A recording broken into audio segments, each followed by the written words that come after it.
Hi! Hello! నమస్తే. చూడండి burger ఇంట్లోనే చేశాను. అది కూడా వాలంటైన్స్ డే స్పెషల్ బర్గర్ అనమాట.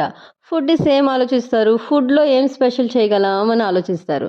సో, దీనికోసమైతే నేను చికెన్‌ని ముందుగా క్లీన్ చేసుకొని పసుపు, అలాగే ఉప్పు, కొంచెం పెప్పర్ వేసి నానబెట్టాననమాట ఒక గంట సేపు. అండ్ దాన్ని చిన్న చిన్న ముక్కలుగా కట్ చేసి మిక్సీ జార్‌లో కొత్తిమీర, పచ్చిమిర్చి, గార్లిక్ అలాగే చికెన్ వేసాననమాట. వేసి మిక్సీ చేసేసి ఒక పక్కన పెట్టుకున్నాను. అండ్ కొంచెం బటర్ తీసుకొని ఫ్రై చేశాననమాట. బన్నుని కట్ చేసి వన్ సైడే కాల్చాను. అండ్ ఆ తర్వాత మిక్సీ తీసుకున్న దాన్ని రౌండ్‌గా ఇదిగో ఇంత అప్పాల్లాగా చేసి చక్కగా బటర్‌లో ఫ్రై చేస్తున్నాననమాట. మంచిగా కుక్ అవ్వాలి.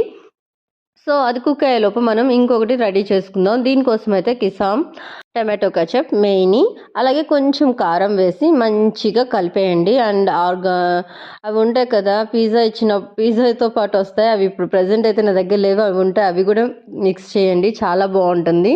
అండ్ చక్కగా కలిపేసుకొని అండ్ ఆ బన్నుకి ఒకవైపు కాల్చేస్తాం కదా! అటువైపు రెండు బన్నులకి అంటే ఒక్కదాన్ని 2 పీసెస్‌గా కట్ చేసాం కదా!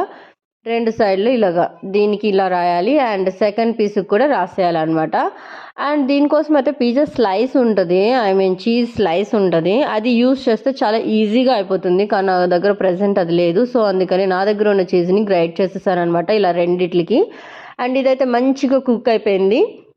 కుక్ అయిన దాన్ని నేను దీని మీద వేసేసి అండ్ రెండో బన్ ముక్క కూడా కలిపేస్తున్నాను. అండ్ మన బర్గర్ అయితే రెడీ అయిపోయినట్టే. దీన్ని కూడా కొంచెం ఫ్రై చేయాలి. అండ్ సేమ్ దాంట్లో పెట్టేసి చిన్న బటర్ వేసి మూత పెట్టేసామనుకోండి రెడీ అయిపోతుంది. అండ్ దీని మీద మనం కావాలంటే క్యాలీఫ్లవర్ అలాంటివి పెట్టుకోవచ్చు. మా హస్బెండ్కి ఇష్టం లేదు. అందుకని నేనైతే ఇలా సింపుల్గా రెడీ చేసేసాను. ఎలా ఉందో ప్లీజ్ కింద కామెంట్ సెక్షన్లో కామెంట్ చేసేయండి.